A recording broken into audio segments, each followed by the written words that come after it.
muy relevante para, relacionado a la medicina interna, que tiene que ver con hipertensión arterial secundaria, cuándo sospecharla y unos tips en cuanto al tratamiento. Bueno, creo que la presentación estuvo bien dada, muchas gracias. Felicitar al grupo de interés de medicina interna de la Universidad de los Andes por este importante evento. Los objetivos de mi ponencia van a ser hablar sobre la hipertensión secundaria en sí, las definiciones, el impacto en la salud pública, hablar sobre la epidemiología como tal, identificar las causas comunes, las más prevalentes, asimismo cómo tratarlas a unas de ellas y también las opciones de tratamiento más adecuados. Asimismo, vamos a hablar sobre unas conclusiones relevantes que espero que sea de todo el interés de todos ustedes. Entonces, para las personas que están virtuales y presenciales, pues un saludo nuevamente y bueno, vamos a hablar en sí qué es la hipertensión arterial secundaria. Esta se debe darse como una hipertensión que tiene una causa identificable, que es una hipertensión que se puede definir en un diagnóstico claro que va a causar o desencadenar la enfermedad y que en muchos casos va a tener una cura, por así decirlo. Mientras que la hipertensión esencial primaria es una hipertensión que no tiene una causa clara o bien definida. Si hablamos sobre el impacto en la salud pública de la hipertensión arterial secundaria, nos damos cuenta que es muy grande, ya que aproximadamente el 30% de la población global padece hipertensión arterial. Y si nos damos cuenta sobre prevalencias, la hipertensión primaria, o sea, la que no tiene causa, es la mayor prevalente. Entonces, la hipertensión secundaria, ¿en qué porcentaje se da? Pues epidemiológicamente es muy difícil concretar una cifra exacta. Estudios recientes dicen que es aproximadamente el 10% de pacientes con hipertensión tienen hipertensión secundaria. Entonces, es un dato muy importante y muy relevante a la fecha. ¿Por qué? Porque nos damos cuenta que en los últimos 10 años, en PubMed o en bases de datos, nos damos cuenta que las investigaciones enfocadas a buscar las causas de hipertensión secundaria han venido en aumento y es probable que sigan buscándose, ya que incluso las nuevas guías hablan sobre los factores genéticos que están asociados a la hipertensión para buscar unas nuevas dianas terapéuticas que puedan incluso tratar la causa subyacente a la hipertensión. Entonces, hablaremos ahora sí sobre la epidemiología de datos en Colombia. Tener en cuenta que en Colombia 4 de cada 10 adultos sufre hipertensión, la mitad de ellos desconoce su diagnóstico, por eso es la importancia de hacer tamizajes de tensión arterial que son muy económicas relativamente hablando, y hablar de que los pacientes diagnosticados con hipertensión solamente 1 de cada 3 logra estar en metas. Entonces, según las cuentas de alto costo en Colombia, hasta el 29 de febrero de 2024, en Colombia se dieron pacientes de 5.803.000 pacientes con hipertensión, de los cuales si hacemos la relación del 10%, aproximadamente en Colombia pacientes con hipertensión arterial secundaria serían 580.000, que es una cifra bastante alta si nos damos cuenta, y hacer la énfasis en las clínicas si se está diagnosticando la hipertensión secundaria realmente en los grupos etarios que hablaremos a continuación. Es muy impactante darnos cuenta de estos datos, ya que si nos damos cuenta sobre los datos o qué prevalencia están las edades de mayor frecuencia con hipertensión arterial secundaria, nos damos cuenta que son los extremos de la vida. Generalmente la hipertensión secundaria se va a dar en niños menores de 2 años, con causa secundaria van a ser entre el 70 y el 85%, mientras que en pacientes adolescentes entre los 12 y 18 años van a ser unas cifras un poquito menores, que van a ser entre el 10 al 15%, y entre las menos frecuentes van a ser en edades de los 19 a los 39 años, que va a ser menor al 10%. Y también tener en cuenta esta otra cifra, que es adultos mayores de 65 años, aproximadamente el 17% va a tener una causa de hipertensión secundaria. Entonces, es muy importante conocer sobre hipertensión secundaria por los datos epidemiológicos que les acabo de dar. Ahora sí, ¿cuáles son las causas más comunes de hipertensión arterial secundaria? Son las siguientes y están definidas en este círculo, que es muy interesante porque tenemos en el centro, o en la síntesis de esto, las causas de origen endocrinológico. Tenemos también los trastornos del sueño, como es la apnea obstructiva del sueño, también los medicamentos. Asimismo, las causas renovasculares, los estilos de vida, por supuesto, muchos factores y fenotipos de pacientes con hipertensión. Asimismo, causas genéticas, como también puede darse también la hipertensión en el embarazo. Son causas comunes de la hipertensión secundaria. Asimismo, quiero presentarles esta imagen que se presentó hace un año en las guías europeas, donde hablan sobre buscar causas de origen secundario en pacientes con hipertensión arterial, especialmente los pacientes menores de 40 años. Miramos aquí esta tabla muy importante, ¿por qué? Porque nos muestra un registro por los grupos etarios, en qué edades podemos sospechar qué tipo de enfermedades. Si nos damos cuenta, hasta los 18 años, predominan las patologías cardíacas, como es el síndrome de la aorta media. Pueden ser causas que pueden generar estenosis de la aorta. Entre ellas podemos encontrar otras como la coartación de la aorta. Las enfermedades del parénquima renal van a estar prevalentes durante todas las épocas de la vida, así que se pueden investigar y se pueden indagar en los pacientes para llegar a detectar esa causa y tratarla a tiempo. Otra cosa importante es los trastornos endocrinos, como les hablaba, el aldosteronismo primario es la causa más frecuente. Ya hablaremos sobre estadísticas, qué tan prevalente es a partir de los 19 años hasta los 65 años, donde se puede llegar a diagnosticarlo y tratarlo de mejor manera. Entonces, ya conociendo bien las causas en general que producen hipertensión secundaria, vamos a ir desglosándolas una por una. Entre ellas iniciaremos sobre los medicamentos. ¿Qué medicamentos llegan al paciente? De que quiero hacer un énfasis muy importante. Siempre que vamos a abordar al paciente con estudio de hipertensión arterial secundaria, hay que hacer un buen interrogatorio al momento de hacer una historia clínica. Interrogar al paciente qué medicamentos toma, los antecedentes familiares, si hay prevalencia de hipertensión, incluso en sus familiares. Si alguien de la familia fue detectado con hipertensión antes de los 40 años, hay que elevar esa chispa de la sospecha para indagar esa causa. Estos son algunos medicamentos que algunos estudios, según Tandem, hace unos años, y han dado que estos medicamentos aumentan la presión arterial, ya que pues inhiben algunas, por ejemplo, los AINES inhiben las ciclooxigenasas, que también inhiben las prostaglandinas, que son, que generan vasoespasmo. Entonces, si utilizamos estos fármacos, el paciente puede estar en un contexto de una hipertensión secundaria a medicamentos. Entonces, la medida para ello sería evaluar o reevaluar los medicamentos que está tomando, cambiarlos, mejorar las dosis y valorar qué más se puede hacer. Estos son los que se pueden utilizar más. Y bueno, vamos a hablar sobre la clasificación. Es importante recordar esto, la hipertensión grado 2 y grado 3, como la podemos ver en pantalla. ¿Para qué?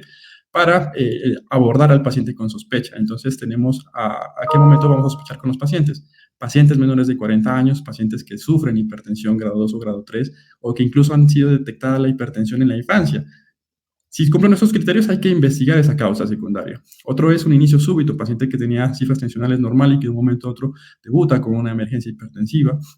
Asimismo, el empeoramiento agudo, un paciente que ya era hipertenso, pero que de un momento a otro empezaron a empeorar sus síntomas relacionados a la hipertensión. También los pacientes que hacen daño de órgano blanco a edades muy jóvenes. También características clínicas, por ejemplo, un paciente que ya tenga alterada una TSH, una aldosterona o una renina, hay que elevar esa sospecha diagnóstica para llegar a derivarlo también en el menor tiempo posible a especialistas en esta área, ya sea pues, medicina interna, endocrinología o nefrología. Otras sospechas son las características clínicas que el paciente sugiera, lo que les mencionaba hace un rato, interrogarlo bien al paciente para sospechar la causa y ordenar los laboratorios necesarios para sustentar nuestro diagnóstico. Tenemos aquí, por ejemplo, las características que sugieren la apnea obstructiva del sueño. Por ejemplo, el paciente que en la noche ronca mucho, el paciente obeso generalmente tiene este tipo de patologías. Entonces, el manejo para ellos va a ser el uso del CPAP, el dispositivo para que el paciente cuando duerma pues tenga la vía aérea permeable y pueda respirar. Otro tenemos a los pacientes que debutan con emergencia hipertensiva. Hay que también sospechar de estos pacientes, como los pacientes que tienen una hipertensión resistente, que ya utilizan 2, 3 medicamentos antihipertensivos y que no logran llegar a estar en metas. Otras características son la hipertensión maligna, pacientes que hacen hipertensión durante la noche, que es muy grave y que pueden generar eventos cardiovasculares fatales. Entonces, importante también hacer un monitoreo del mapa que nos verifique en 24 horas cómo está monitorizándose el paciente en la tensión arterial.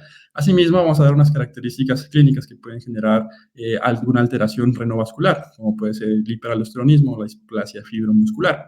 Entonces, teniendo en cuenta esto, ya sabemos en general cuáles son las posibles causas etiológicas de la hipertensión arterial secundaria. Ahora sí, ¿cómo las diagnosticamos? Pues aquí tenemos un estudio donde nos recomienda a nosotros qué laboratorios ordenarlo, qué pruebas diagnósticas solicitarle a los pacientes según algunos rangos etarios, pero eso simplemente es como referencia, porque si hacemos un buen interrogatorio, quizás nos ahorraremos algunos laboratorios que pues a la larga van a desangrar el sistema de salud pues, en cuanto a costos, ya que no son tan económicos si le mandamos todo un panel de inmediato al paciente. Siempre pues ir abordando la sospecha y con la sospecha solicitar los laboratorios más adecuados.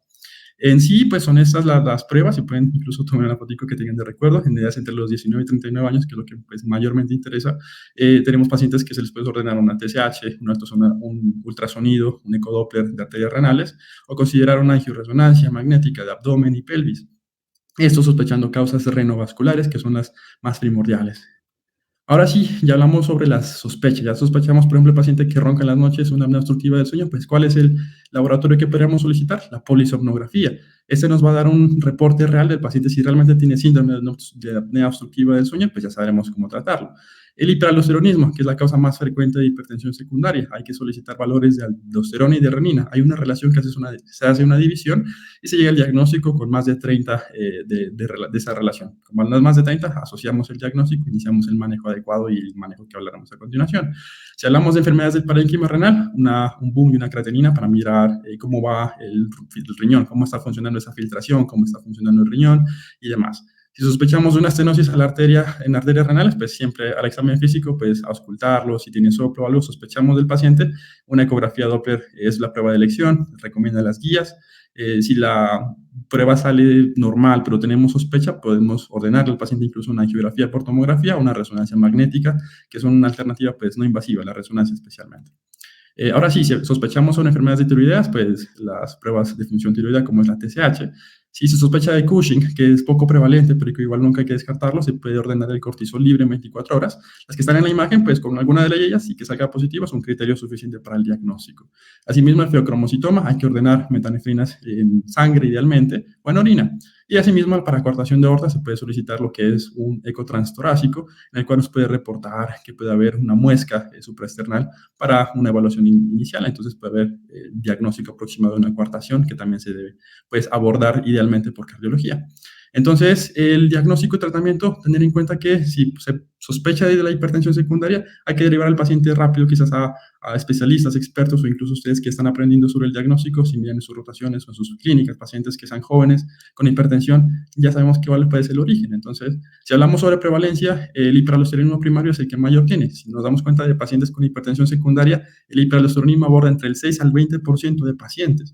Esto salió en la guía europea hace un año y nos mostraba pues algunas características en cuanto al fenotipo.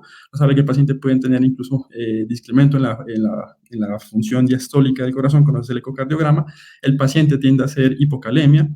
El paciente tiene una hipertensión generalmente que es difícil de manejar, que se clasifica como una hipertensión grado 2, grado 3. Se puede incluso también asociar al síndrome de apnea obstructiva del sueño. Entonces, ¿qué se va a ordenar al paciente? Una renina y una aldosterona, pero lo hablaremos mejor acá. Aquí hablamos sobre la fisiopatología general, hay muchos factores angiogénicos que pueden estar depletados y que pueden llevar al paciente a generar una hipertensión. En este caso hay una hiperproducción de la glándula suprarrenal de aldosterona que pues genera todo el efecto de la hipertensión. Entonces, para hacer mediciones de renina y aldosterona que nos van a llevar al diagnóstico del paciente con hiperaldosteronismo, se debe suspender, ojo a esto, los IECAS y ARA2 por mínimo 3 a 4 semanas. ¿Eso por qué? Porque al momento de utilizar los IECA y ARA2, estos bloquean el eje renina-angiotensina-aldosterona, lo que puede hacer que nos den un paciente con un hiperaldosteronismo, pero al momento de utilizar los medicamentos, ya nos damos cuenta que las hormonas son muy sensibles, pues pueden generar una alteración muy importante. Entonces, vamos a hablar aquí sobre los criterios diagnósticos. Entonces, sí, bueno, me comunican que se cortó la señal. Ya volví, creo.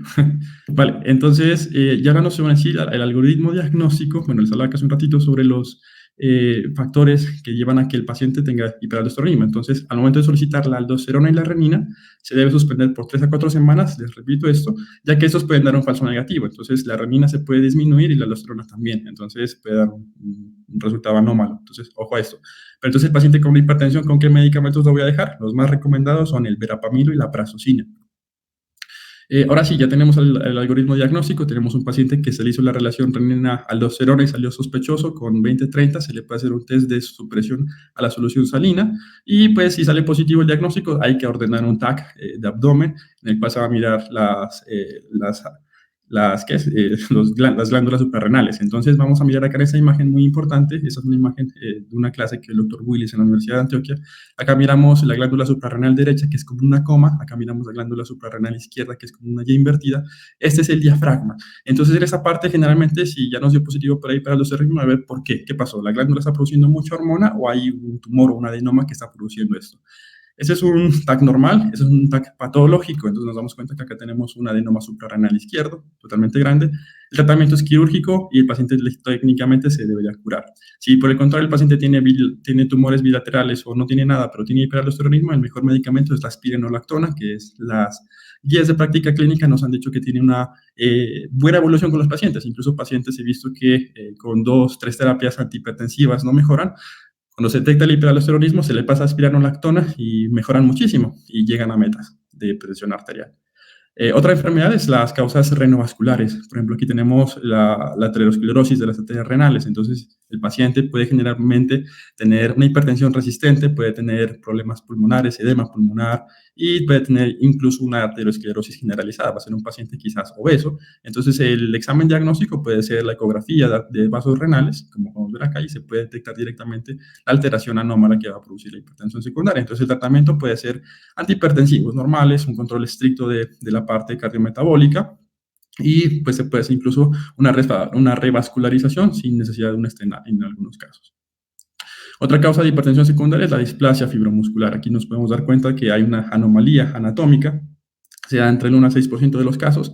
Esos pacientes pueden incluso debutar con mucha migraña, una tinnitus pulsátil permanente. Entonces, si tenemos esta clínica, el paciente es joven, se le debe también ordenar lo que es la arteria Doppler, el ecodoppler de vasos renales, y puede salir esa anomalía. Ante la sospecha y si sale normal, se puede ordenar el angioTAC, y pues se puede dar el tratamiento como tal, que va a ser antihipertensivos normales, y se puede hacer una angioplastia. Algunas características que el paciente va a incluso tener algunos desórdenes metabólicos y demás. Eso se puede asociar a algunos síndromes como Marfan o Ehlers-Danlos. Y bueno, entonces hablemos ahora sí sobre el síndrome de Cushing, creo que muchos lo conocemos, la prevalencia es entre el 2 al 5%, nos damos cuenta que es menos frecuente. Aquí se van a ordenar las pruebas de laboratorio, pacientes que vamos a sospechar a ser un paciente obeso, paciente con diabetes mellitus, y se puede ordenar el cortisol en orina de 24 horas, si sale elevado, pues ya se asocia directamente a esa patología. El tratamiento tiene que ver con medicamentos que se tratan de regular el cortisol, entre ellos está la mifepristina, la cabergolina y demás.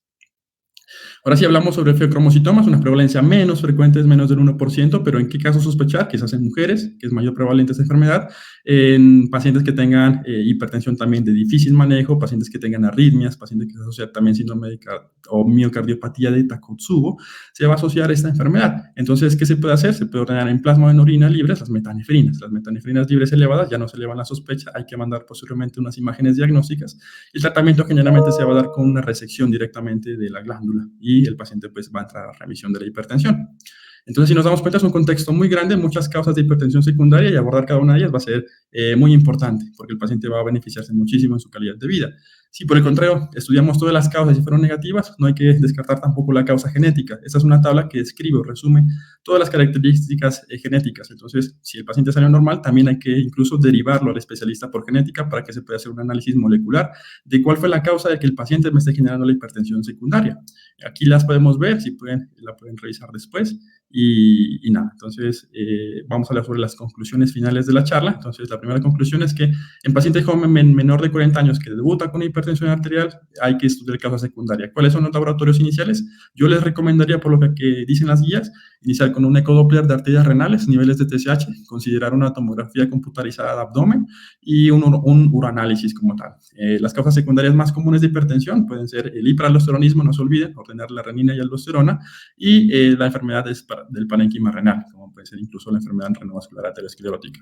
Y por último, tenemos que los pacientes con hipertensión que persisten y que den positivo alguna de las pruebas, nunca hay que descartarlos, hay que seguirlos enviando a consulta para detectar bien esa causa. Y por último, recordar que el tratamiento basado en las características clínicas del paciente puede optimizar los resultados, y creo que a futuro la parte molecular va a tener mucho que ver con el futuro de la hipertensión de estos pacientes. Y nada, muchas gracias. Esta es la bibliografía de mi presentación. Les invito a que escaneen este QR, ahí encontrarán los artículos, las nuevas guías y esta presentación para que la puedan chequear quizás con más tiempo y más a gusto en sus casas o cuando quieran. Muchas gracias nuevamente, gracias al Grupo de Interés en Medicina Interna de la Universidad de los Andes. Este es mi MIG de la Universidad Cooperativa de Colombia. Estamos en Pasto y nada, pues, muchas gracias a todos.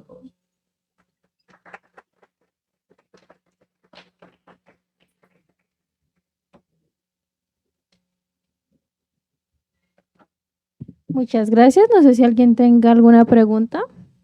¿No? Listo.